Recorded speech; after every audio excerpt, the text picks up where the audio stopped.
दोस्तों नमस्कार। आपका स्वागत है सिंपल एजुकेशन में। मैं हूं राजेंद्र कुमार।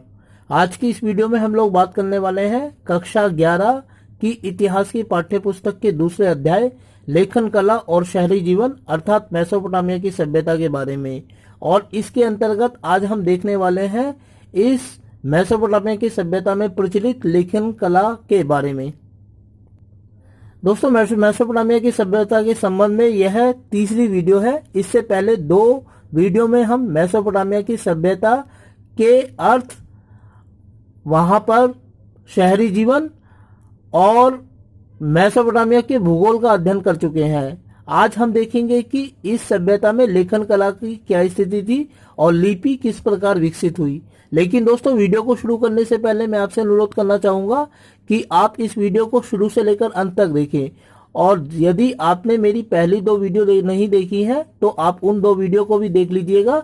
मैं उन दोनों वीडियो के लिंक इस वीडियो के डिस्क्रिप्शन में डाल दूंगा। तो दोस्तों बिना वक्त जाया किए हम लोग आरंभ करते हैं अपना अध्ययन लेखन कला और शहरी जीवन के बारे में अर्थात मेसोपोटामिया की सभ्यता के बारे में। दोस्तों मेसोपोटामिया की सभ्यता विश्व की पहली शहरी सभ्यता मानी जाती है, लेकिन इसके बावजूद भी हमें यहाँ लेखन कला की प्रचलन के साक्ष्य मिलते हैं और लिखित सामग्री मिलती है। और यह हमारी खुशकिस्मती है कि हम इस लिपि को पढ़ भी पाए हैं। इसीलिए आज हम मेसोपोटामिया की सभ्यता के बारे में इतना कुछ जानते हैं। और निश्चित रूप से हम मेसोपोटामिया की सभ्यता के बारे में बहुत कुछ न केवल जानते हैं बल्कि विश्वासपूर्वक कह भी सकते हैं। लेकिन दोस्तों सवाल उठता है कि मेसोपोटामिया में लेखन कला का विकास किस प्रकार हुआ।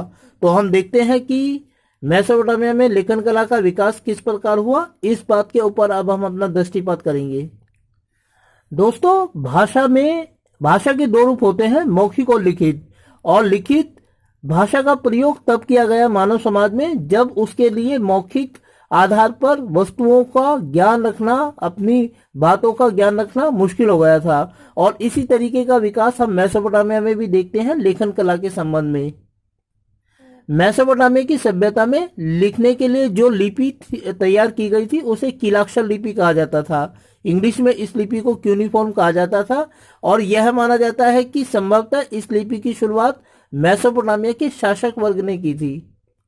और मेसोपोटामिया के शासक वर्ग ने इस कीलाक्षर लिपि नाम की जिस लिपि की शुरुआत की वह उसने अपने व्यापारिक उद्देश्यों के लिए की थी, क्योंकि मेसोपोटामिया की सभ्यता एक विकसित सभ्यता थी जिसमें व्यापार एक महत्वपूर्ण तत्व था। और वहां व्यापार के लिए हर व्यापारिक सौदे के लिए एक पट्टिका तैयार की जाती थी। चाहे कोई व्यापारिक सौदा कितना ही छोटा या बड़ा क्यों ना हो, हर सौदे के लिए एक व्यापारिक पट्टी तैयार की जाती थी। सबसे पहले यह होता था कि मिट्टी की एक पट्टिका तैयार की जाती थी और उसके ऊपर कील जैसी किसी नुकीली चीज से शब्दों को अंकित कर दिया जाता था। और फिर उस मिट्टी की पट्टिका को धूप में सुखा दिया जाता था जिससे वह व्यापारिक सौदा पक्का हो जाता था। जब तक यह व्यापारिक सौदा पूरा नहीं होता था या इसका अस्तित्व बरकरार रहता था तब तक उस पट्टिका को संभाल कर रखा जाता था। और जब वह व्यापारिक सौदा खत्म हो जाता था तो उस पट्टिका को फेंक दिया जाता था। दोस्तों मेसोपोटामिया की सभ्यता के उत्खनन से इस तरह की पट्टिकाएं बड़ी मात्रा में मिली है जिनसे हम मेसोपोटामिया की सभ्यता में आज इतना कुछ जान पाए हैं। और यह भी हमारी खुशकिस्मती है कि हम इस लिपि को पढ़ने में सक्षम रहे हैं। इसके अलावा दोस्तों मेसोपोटामिया की सभ्यता में जो कीलाक्षर नाम की लिपि का प्रयोग किया गया था, विकास किया गया था, उसका इस्तेमाल वस्तुओं को सील पैक करने के लिए भी किया जाता था। ऐसा होता था कि क्योंकि मेसोपोटामिया की सभ्यता के लोग बड़े पैमाने पर व्यापार करते थे और व्यापार न केवल आंतरिक रूप में से बल्कि बाहरी रूप से भी किया जाता था। तो जिन वस्तुओं का उनको व्यापार करना होता था सबसे पहले उस वस्तु को किसी बोरी जैसी वस्तु में रख दिया जाता था और उसके बाद उसके मुख को रस्सी से बांध दिया जाता था। और उसके बाद रस्सी के दोनों ठोक पकड़कर उन्हें गीली मिट्टी से लपेट दिया जाता था, बांध दिया जाता था।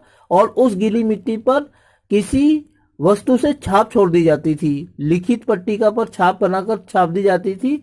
अब जिस स्थान पर उस वस्तु को भेजा जाना था यदि उस स्थान पर वह सील बिना टूटे पाई जाती थी तो यह माना जाता था कि उस वस्तु के साथ कोई छेड़खानी नहीं की गई है। और यदि वस्तु की सील टूटी हुई पाई जाती थी तो यह माना जाता था कि उस वस्तु के साथ छेड़खानी की गई है। इस प्रकार जो व्यापारिक सौदे किए जाते थे, व्यापार की आमद एक स्थान से दूसरे स्थान पर पहुंचाई जाती थी, उसके कारण उसको पक्का बनाने के लिए भी लेखन कला का प्रयोग किया जाता था। वस्तुओं को सील पैक करने के लिए मेसोपोटामिया की सभ्यता में लेखन कला का प्रयोग किया जाता था।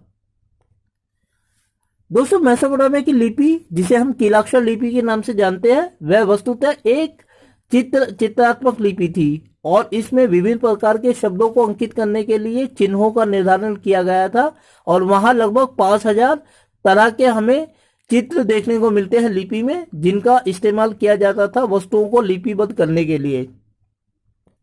और ऐसा माना जाता है कि क्योंकि वहां पर कीलाक्षर लिपि की शुरुआत व्यापारिक सौदों के लिए की गई थी, तो इसलिए प्रत्येक चिन्ह किसी वस्तु को, किसी व्यापारिक वस्तु को इंगित करता था और यह वे वस्तुएं थी जो उरुक नगर में मंदिरों से व्यापार के लिए भेजी जाती थी या मंदिरों में व्यापार के माध्यम से मंगाई जाती थी। दोस्तों, एक महत्वपूर्ण सवाल कि क्या मेसोपोटामिया में जब इतनी बड़ी मात्रा में लिपि, शब्द चिन्ह तैयार किए गए थे तो वहां पर माना जाना चाहिए कि साक्षरता दर तो अच्छी होगी, लेकिन ऐसा नहीं है दोस्तों। मेसोपोटामिया में लिपि के आधार पर हमें यह नहीं मान लेना चाहिए कि मेसोपोटामिया में साक्षरता दर अच्छी थी या ज्यादातर लोग पढ़ लिख सकते थे, बल्कि जनसंख्या का एक छोटा सा भाग ही पढ़ लिख सकता था। वहां साक्षरता की दर कम थी। मुख्य रूप से लेखन कला और लिपि का प्रयोग वे लोग करते थे जो व्यापारिक मामलों से जुड़े हुए होते थे। इसमें मुख्य रूप से शासक वर्ग और व्यापारी वर्ग शामिल था। इसके अलावा दोस्तों, यदि हम मेसोपोटामिया की सभ्यता का अध्ययन करते हैं लिपि का, तो हम पाते हैं कि मेसोपोटामिया की सभ्यता में लिपि का विकास मुख्य रूप से शासक वर्ग के द्वारा किया गया और शासक वर्ग ही व्यापारिक सौदों में संलग्न वर्ग भी था। इसीलिए उसने अपने व्यापार को और अधिक स्थायित्व प्रदान करने के लिए लेखन कला का प्रयोग किया और लेखन कला का प्रयोग वस्तुओं को सीलबंद करने के लिए भी किया। ऐसा माना जाता है दोस्तों, पाठ्य पुस्तक में कहानी मिलती है एनमरकर के राजा और अरट्टा के राजा के बीच व्यापारी सौदों के लिए, क्योंकि मेसोपोटामिया के लोग व्यापार के लिए विभिन्न प्रकार की वस्तुओं को आयात करते थे और मंगाते थे। इसीलिए एनमरकर के राजा ने अरट्टा के राजा के पास अपने एक व्यापारिक दूत मंडल को भेजा और उसने विभिन्न प्रकार की वस्तुओं को लाने का उसके लिए आदेश दिया, परंतु वहां पर जाकर वो जो व्यापारी था वह सारी वस्तुओं को भूल गया और उसने तब मेसोपोटामिया के शासक यानी कि एनमरकर के शासक के द्वारा जो उसको मिट्टी की पट्टिका तैयार करके दी गई थी वह दिखाया गया, जिसके आधार पर यह पता चलता है कि वहां व्यापारिक सौदों की क्या हैसियत थी और लोग किस तरीके से, खासतौर से शासक किस तरीके से लेखन कला को प्रोत्साहन देते थे। तो दोस्तों, इस प्रकार हम मेसोपोटामिया की सभ्यता का अध्ययन कर सकते हैं कि किस प्रकार मेसोपोटामिया के शासक वर्ग ने वहां व्यापारिक सौदों को स्थायित्व रूप प्रदान करने के लिए लेखन कला का विकास किया। तो दोस्तों, यह था मेसोपोटामिया की लिपि के ऊपर हमारी तीसरी वीडियो। मैं उम्मीद करता हूं कि आपको वीडियो अच्छी लगी होगी और साथ ही आपसे अनुरोध करता हूं कि यदि वीडियो अच्छी लगी तो वीडियो को लाइक करें और चैनल को सब्सक्राइब करें और साथ ही ऐसी वीडियोस के लिए बने रहें मेरे साथ मेरे यूट्यूब चैनल सिंपल एजुकेशन पर। वीडियो को देखने के लिए आपका बहुत बहुत धन्यवाद दोस्तों।